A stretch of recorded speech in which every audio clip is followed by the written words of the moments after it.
പിന്നെ കേരളത്തെ ഞെട്ടിച്ച ഒരു കേസാണ് അഫാൻ്റെ കേസ് എന്ന് പറയുന്നത്. അതായത് സ്വന്തം കുടുംബത്തിലെ 5 പേരെയാണ് അഫാൻ ക്രൂരമായി കൊന്നുകളയത്, അത് സ്വന്തം കാമുകി ഉൾപ്പെടെ.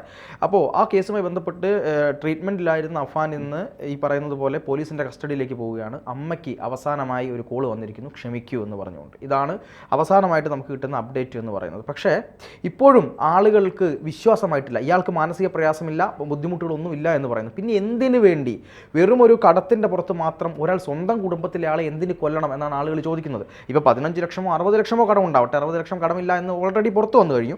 പക്ഷേ അങ്ങനെ ഒരു കടം ഉണ്ടെങ്കിൽ തന്നെ നമ്മുടെ സ്വന്തം കുടുംബത്തിലെ ആളുകളെ അടിച്ചടിച്ച് കൊല്ലേണ്ട ഒരു കാര്യം എന്താണ് നമുക്ക് എന്ന് സ്വാഭാവികമായി ചിന്തിക്കുമല്ലോ. യഥാർത്ഥത്തിൽ ഇവിടെ എന്തൊക്കെയാണ് സംഭവിക്കുന്നത്? പാർത്ഥൻ ഒരു കാര്യം ശ്രദ്ധിച്ചായിരുന്നോ?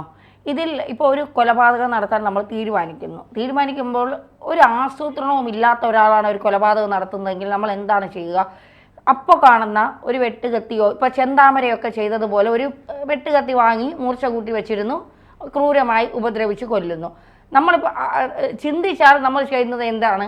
ഒന്നുകിൽ നമുക്ക് ആത്മഹത്യ ചെയ്യാം, അല്ലെങ്കിൽ മരിക്കാം എന്ന് ചിന്തിച്ചാൽ വിഷം കൊടുത്ത് കുടുംബാംഗങ്ങളെ കൊല്ലും, സ്വാഭാവികം. അല്ലെങ്കിൽ ഏറ്റവും അങ്ങ് അറ്റത്തെ പകയാണെങ്കിൽ നമ്മളൊരു കത്തി എടുത്ത് കുത്തുകയോ വെട്ടുകത്തി കൊണ്ട് വെട്ടിക്കൊല്ലുകയോ ചെയ്യും. ക്രിമിനൽ മൈൻഡുള്ളവരെ കുറിച്ചാണ് ഞാൻ പറയുന്നത്, സാധാരണ ജനങ്ങളെക്കുറിച്ചല്ല. ഇവിടെ അഫാൻ ചുറ്റിക തന്നെ തിരഞ്ഞെടുക്കാനുള്ള കാരണം എന്താണ്?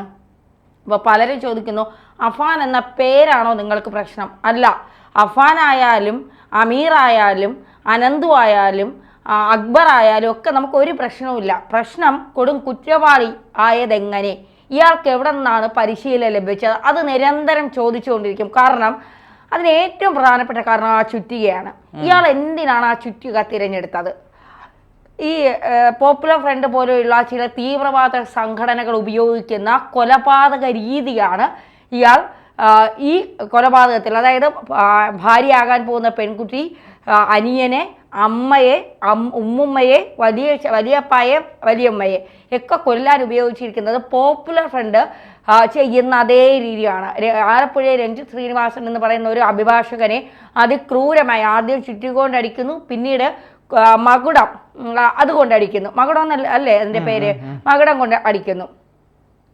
അപ്പോൾ അത്രയും മൃഗീയമായാണ് ഇയാൾ കൊല നടത്തുന്നത് എന്നുള്ളത്. അപ്പോൾ ഇയാൾക്ക് പരിശീലനം ലഭിക്കാതിരുന്നാൽ, ഇപ്പോൾ നമ്മുടെയൊക്കെ വീട്ടിൽ നമ്മുടെ അനിയനോ നമ്മുടെ അമ്മയ്ക്കോ നമ്മുടെ സഹോദരങ്ങൾക്കോ ഒരു ചെറിയ ആക്സിഡൻറ്റ് പറ്റിയെന്ന് പറഞ്ഞാൽ പോലും നമ്മുടെ നെഞ്ച് എന്ത് പറ്റി എന്നാണ് ആദ്യം നമ്മൾ ചോദിക്കുന്നത്. പിന്നീട് നമുക്കൊരു സമാധാനം ഇല്ല എന്നുള്ളതാണ്. ഇവിടെ കാമുകിയെ ഓടി രക്ഷപ്പെടാൻ ശ്രമിച്ച, കുമ്പസാരം നടത്തിയപ്പോൾ നമ്മളിനി എങ്ങനെ ജീവിക്കുമെന്ന് പറഞ്ഞ് ആ പെൺകുട്ടിക്ക് മനസ്സിലായി ഇവൻ നോർമൽ അല്ല, അല്ലെങ്കിൽ ഇവൻ്റെ മൈൻഡിൽ വേറെ എന്തൊക്കെയോ കാര്യങ്ങളുണ്ട് എന്ന് മനസ്സിലായി ഓടി രക്ഷപ്പെടാൻ ശ്രമിച്ച പെൺകുട്ടിയെ അടിച്ച് വളരെ മൃഗീയമായി ഉപദ്രവിച്ചതിന് ശേഷമാണ് അതിനെ കൊണ്ടുവന്ന് കസേരയിൽ ഇരുത്തുന്നത്.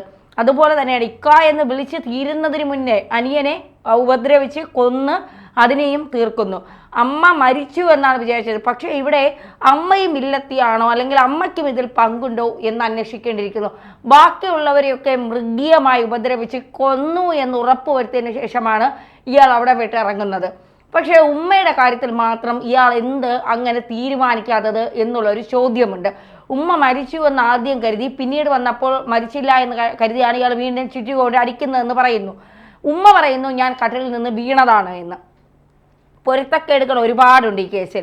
ഇയാൾക്ക് എവിടെ നിന്നോ ഇയാളുടെ മസ്തിഷ്കത്തിലേക്ക് നീ ധൈര്യമായി കൊന്നോളൂ, നിന്നെ രക്ഷിച്ചെടുക്കാൻ ഞങ്ങളുണ്ട്, നീ അവിടെ ചെന്നിട്ട് സാമ്പത്തിക പ്രശ്നങ്ങൾ മാത്രമാണ് ഈ കൊലയ്ക്ക് കാരണമെന്ന് പറഞ്ഞാൽ മതിയെന്ന് പറഞ്ഞുകൊണ്ട് ഇയാൾ ആരോ സ്വാധീനിച്ചിട്ടുണ്ട്. ഒരാളോ ഒന്നിലധികം പേരും ഇയാളെ സ്വാധീനിച്ചിട്ടുണ്ട്. അതുകൊണ്ടാണ് രക്തം കണ്ടിട്ടും മാംസം, തലച്ചോറ് അല്ലെങ്കിൽ തലയോട്ടി പിളർന്ന മാംസമൊക്കെ പുറത്തു വന്നിട്ടും ഇയാൾക്ക് ഒരു കൂസലുമില്ലാതെ ഇയാൾ റിലാക്സ് ആയത്.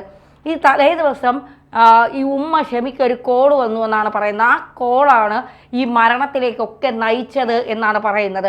ആ കോള് എന്താണ്? കാരണം ഈ കോള് വരുന്നതിന് മുൻപേ ഇവരുടെ ബന്ധു വീട്ടിൽ പോയി, ആ ബന്ധു വീട്ടിൽ നിന്ന് ഇവർ അവരുടെ വീടിൻ്റെ പ്രമാണം ബാങ്ക് വായ്പ വച്ചിരുന്നു. അതെടുത്ത് കൊടുത്തിട്ടില്ല എന്ന് പറയുന്നു. അതിനുശേഷം അവരോട് 50,000 രൂപ കടം ചോദിക്കുന്നു. അവരിൽ ഇല്ല എന്ന് പറയുന്നു. അതിനുശേഷം സ്വർണ്ണാഭരണങ്ങൾ എന്തെങ്കിലും തരാൻ പറയുന്നു, അതും ഇല്ല എന്ന് പറയുന്നു. എന്നിട്ടാണ് മടങ്ങി വരുന്നത്. ആ ചോദിക്കാൻ പോയ വീട്ടിലെ അമ്മയെയും മകളെയും കൊല്ലാനാണ് അഫാൻ തീരുമാനിച്ചിരുന്നത്. അതിനുശേഷമാണ് ഈ ഷെമിയുടെ സഹോദരൻ്റെ വീട്ടിൽ പോകുന്നത്. ഷെമിയുടെ സഹോദരനെ കൊല്ലാതിരുന്നത് അനിയനെ കൊന്നപ്പോൾ താൻ തളർന്നു പോയി. മാത്രമല്ല മാമാക്കൊരു കുഞ്ഞുമുള്ളത് തന്നെ കൊലപാതകത്തിൽ നിന്ന് പിന്തിരിപ്പിച്ചു എന്നാണ് ഇയാൾ പറയുന്നത്. അപ്പോൾ ഇതിൽ ഒരുപാട് ദുരൂഹതകളുണ്ട്. പോലീസ് മറയ്ക്കുന്നതായിരിക്കില്ല, പക്ഷേ കൂടുതൽ വിവരങ്ങൾ പുറത്തു പറഞ്ഞാൽ അത് അന്വേഷണത്തെ വഴിതെറ്റിക്കുമെന്നുള്ളത് കൊണ്ട് കൂടുതൽ വിവരങ്ങൾ പുറത്തുവിടാൻ സാധിക്കില്ല എന്നാണ് ഉന്നത പോലീസ് ഉദ്യോഗസ്ഥർ തന്നെ വെളിപ്പെടുത്തുന്നത്. അപ്പോൾ ഷെമിക്ക് വന്ന കോളുകൾ ആരുടേതാണ്? ഷെമി ആരുമായി സാമ്പത്തിക ബന്ധത്തിൽ ഇടപാടുകളുണ്ട്? ഷെമി നടത്തിയിരുന്ന ചിട്ടി ആർക്കൊക്കെയാണ് നൽകിയത്? ഷെമിക്ക് എവിടെ നിന്നാണ് ഈ പലിശയ്ക്ക് പൈസ കൊടുക്കാനുള്ള പണം ലഭിച്ചത്? ഈ അഫാന്റെ യാത്രകൾ, രാത്രികാല യാത്രകൾ എങ്ങോട്ടായിരുന്നു? ഇയാൾ ഈ ആഡംബര ജീവിതം 1.5 ലക്ഷം രൂപയുടെ ഫോണാണ് ആദ്യം ഉപയോഗിച്ചിരുന്നത്. പിന്നീട് അത് ദേഷ്യം വന്നപ്പോൾ എറിഞ്ഞു പൊട്ടിച്ചിട്ട് പിന്നീട് 50,000 രൂപയുടെ ഫോണാക്കി. ഒരു കാറ് വാങ്ങാൻ ഇയാൾ വീട്ടിൽ കിടന്ന് നിരന്തരം ബഹളം വയ്ക്കുമായിരുന്നു. അതിനുശേഷം ഏറ്റവും ക്രൂരമായ കാര്യം, ഇയാളുടെ അനിയൻ ഫീസ് ചോദിച്ചതിൻ്റെ പേരിലാണ് അവനെ വലിയ രീതിയിൽ കൊന്നിട്ട് ഇയാൾ 500-ന്റെ നോട്ട് വിതറിയെന്നാണ് പറയുന്നത്. ഇതൊന്നും നമുക്ക് വിശ്വസിക്കാൻ കഴിയുന്ന കാര്യങ്ങളല്ല. പാർത്തൻ്റെ ഒരു അഭിപ്രായത്തിൽ ഇയാൾ ചുറ്റിക ഉപയോഗിച്ചതിൻ്റെ പിന്നിൽ എന്തായിരിക്കും? അല്ല, ചുറ്റിക ഉപയോഗിച്ചതിൻ്റെ പിന്നിൽ എന്തായിരിക്കും എന്ന് ചോദിക്കുമ്പോൾ നമ്മളൊരു കാര്യം മനസ്സിലാക്കണം. കാര്യം ഒരു പ്രത്യേക തരത്തിലുള്ള ചുറ്റികയാണ് ഇയാൾ വാങ്ങിയത്. സാധാരണ ചുറ്റികയല്ല. നോർമലി നമ്മൾ ആണി അടിക്കാൻ ഉപയോഗിക്കുന്ന ചുറ്റികയൊന്നുമല്ല. വളരെ കൃത്യമായി തലയോട്ടി പൊളരണം, അല്ലെങ്കിൽ തലയോട്ടി പിളർന്ന് മാറണമെന്ന ഉദ്ദേശത്തോടു കൂടി, അല്ലെങ്കിൽ തലയിലെ ഞരമ്പുകൾ കട്ടാവണം എന്ന ഉദ്ദേശത്തോടു കൂടിയുള്ള ഏറ്റവും പ്രധാനമായി നമ്മുടെ ബ്രെയിനിൻ്റെ ആ ഒരു പിന്നെ എന്താണ് ഈ തലയോട്ടിയുടെ ഒരു പവറുണ്ട്. അത് അങ്ങനെയൊന്നും അടിച്ചാൽ പൊട്ടുന്നൊരു സാധനമല്ല തലയോട്ടി എന്ന് പറയുന്നത്. അപ്പോൾ അതുകൊണ്ട് അത് കൃത്യമായി അടിച്ച് പൊട്ടിക്കണം എന്ന ലക്ഷ്യത്തോടു കൂടി തന്നെയാണ് ഈ ചുറ്റിക വാങ്ങിയത്. കൃത്യമായ ഒരു ഇത് വേണ്ടേ? ഇന്ന സ്ഥലത്ത് അടിച്ചാലേ ഇത് അങ്ങനെയൊക്കെ ഇല്ലേ? തലയോട്ടി അടിച്ചാൽ നമ്മുടെ ഇപ്പം പോസ്റ്റ്മോർട്ടം ചെയ്യുന്ന സമയത്ത് തന്നെ നമ്മുടെ തലയോട്ടി ഒന്ന് പൊളിച്ചിട്ടാണ് ഈ പിളർന്ന് മാറ്റിയിട്ടാണ് നമ്മൾ സാധാരണ ഈ പോസ്റ്റ്മോർട്ടം ചെയ്യുക. അത് ചില പോയിന്റുകളുണ്ട്. ആ പോയിന്റുകളിൽ അടിച്ചാൽ പെട്ടെന്ന് തലയോട്ടി അത് പോയിന്റുകളിൽ അടിച്ചാൽ പെട്ടെന്ന് തലയോട്ടി മാറും. പിന്നെ ഒരു പോയിന്റും അറിയില്ലെങ്കിൽ കൂടിയും തലയിലെല്ലാം മർമ്മമാണ്. നല്ല ശക്തിയിൽ അടിച്ചു കഴിഞ്ഞാൽ എന്താണ് തലയോട്ടി പൊട്ടി മരണപ്പെടും എന്നുള്ളത് തന്നെയാണ് സത്യം. ഈ ചെവിയുടെ പുറകിലുള്ള ഈ ഭാഗത്ത് യഥാർത്ഥത്തിൽ ആ ഭാഗത്ത് തന്നെയാണ് അഫാൻ അടിച്ചത് എന്നാണ് ആ ചിത്രങ്ങളിൽ നിന്നും വീഡിയോയിലൊക്കെ മനസ്സിലാവുന്നത്. അപ്പോൾ ഇയാൾ എന്തുകൊണ്ടാണ് ഇങ്ങനെയൊരു ക്രൂരകൃത്യത്തിലേക്ക് പോയത് എന്ന് പറയുമ്പോൾ സാമ്പത്തികമാണ് അല്ലെങ്കിൽ മറ്റെന്തെങ്കിലുമൊക്കെയാണ് എന്ന് പറയുന്നവരോട് നമുക്കത് ഒരു തരത്തിലും നമുക്കത് വിശ്വസിക്കാൻ പറ്റില്ല. മാത്രമല്ല, ഇതിൽ ഏറ്റവും വലിയ പ്രശ്നം എന്ന് പറയുന്നത് കോടതിയെ എന്തിനാണ് ഇയാൾ ഇവരെ കൊന്നത് എന്ന കാരണം ബോധിപ്പിക്കാൻ പറ്റിയില്ലെങ്കിൽ അത് വലിയ വീഴ്ചയാണ്. ഈ പറയുന്ന വാദിഭാഗത്തിന്, പ്രോസിക്യൂഷൻ്റെ ഭാഗത്തിന് വലിയ വീഴ്ചയുണ്ടാവും.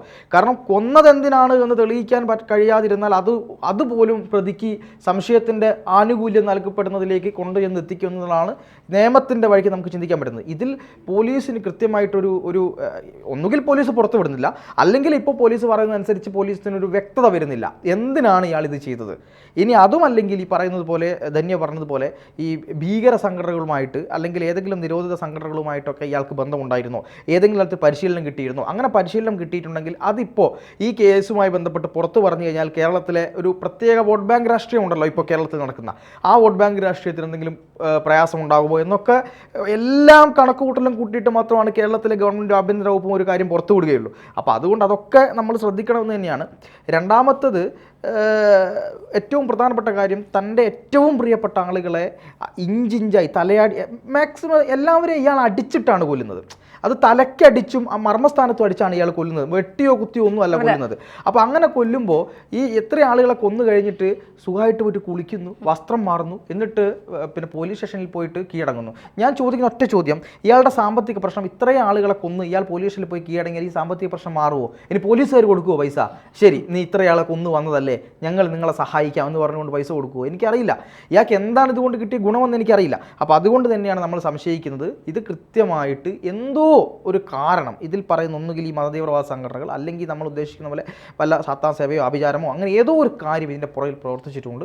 അതിൽ ബലമായ സംശയം ഏതോ ഒരു പറ്റം ആളുകളുടെ ഒരു പ്രേരണ തന്നെയാണ് ഇതിൻ്റെ പുറത്ത് അഫാനെ കൊണ്ട് ചെയ്യിച്ചത്.